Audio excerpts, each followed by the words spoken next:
अब नरेंद्र मोदी की वेशभूषा से भी आपको दिक्कत होने लग गई। मुझे तो समझ नहीं आता, मुझे तो समझ में नहीं आता कि आज नरेंद्र मोदी ने एक कांग्रेसी की तारीफ करी है। एक सेकंड रुकिए, अब मुझे जवाब देना पड़ेगा। अब मुझे जवाब देना पड़ेगा। दाढ़ी तक पहुंच गए, ये दाढ़ी तक पहुंच गए, अब मुझे जवाब देना। नहीं बिल्कुल। देखिए क्या हुलिया बना रखा है प्रधानमंत्री हो भाई। सुनिए, कभी आपकी दाढ़ी छोटी, कभी लंबी, कभी रविन्द्रनाथ टैगोर का चोगा। बैठो। आपको स्वामी विवेकानंद अब याद आए?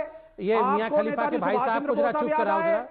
अमीश भाई, ये जरा मियां खलीफा के भाई को चुप तो कराओ, मैं बता तो लूं, मैं बात तो कर लूं। अच्छा ठीक है, पढ़े लिखे भाई साहब, पढ़े लिखे भाई साहब, शांत बैठो, बैठो जरा शांति। अब मुझे अबे दुबे के पास भी जाना है। 30 सेकंड में बोलिए, देना अबे दुबे।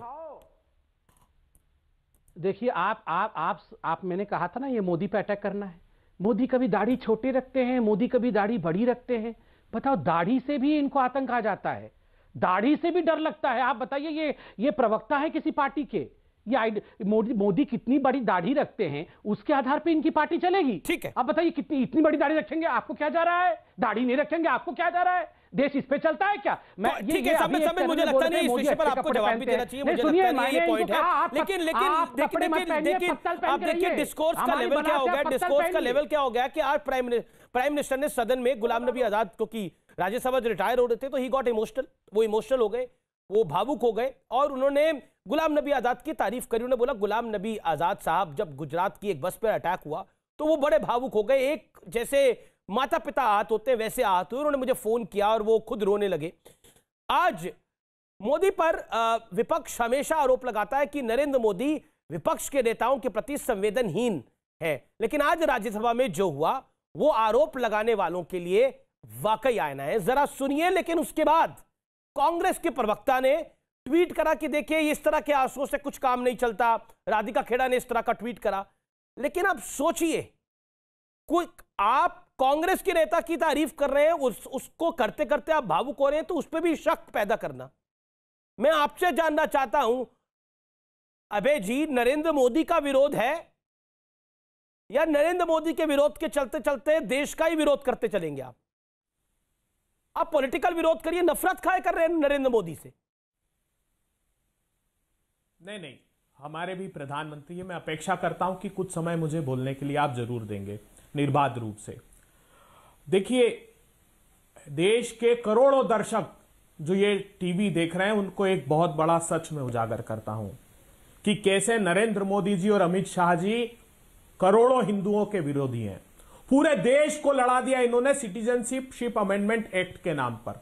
आप जानते हैं 12/12/2019 को यह एक्ट आया और 1/1/2020 को लागू हो गया। गौर से सुनिएगा, एक भी हिंदू भाई को जो रिलीजियसली परसिक्यूटेड थे पड़ोस के देशों के, खासकर पाकिस्तान के, उनको एक को भी नागरिकता नहीं दी नरेंद्र मोदी जी ने। क्यों?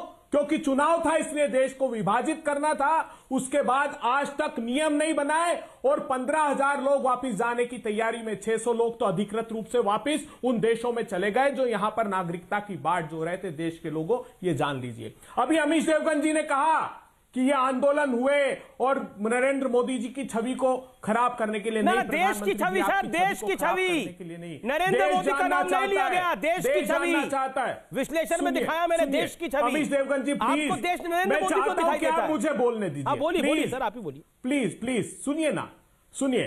तमिलनाडु के किसान नवंबर 2018 एक महीने तक बैठे रहे। किसी ने उनको, नरेंद्र मोदी जी ने एक बार चर्चा करना तक नहीं उचित समझा। मार्च 2018 में महाराष्ट्र के किसान 200 किलोमीटर पैदल चले, पैरों में छाले पड़ गए। 2 अक्टूबर 2018 पश्चिमी उत्तर प्रदेश के गन्ना किसान जब दिल्ली की सीमा पर आए तो इसी गाजीपुर बॉर्डर पर उन्हें मार मार कर लहूलुहान कर दिया विश्व हिंसा दिवस के दिन। वो किसका प्रायोजित आंदोलन था? आज अगर गुलाम नबी आजाद जी पर आंसू बहाते हैं तो अच्छी बात है, ये सद्भावना का प्रतीक है, मगर 200 किसानों ने अपनी शहादत दे दी। प्रधानमंत्री जी, एक संवेदना का बोल आपके मुंह से नहीं निकला और ये आंदोलन का नेतृत्व आप कर रहे हैं प्रधानमंत्री जी। किसान आंदोलन का नेतृत्व कोई नहीं कर रहा, आप कर रहे हैं। आपने आपदाओं का अवसर में बदला पूंजीपतियों के लिए।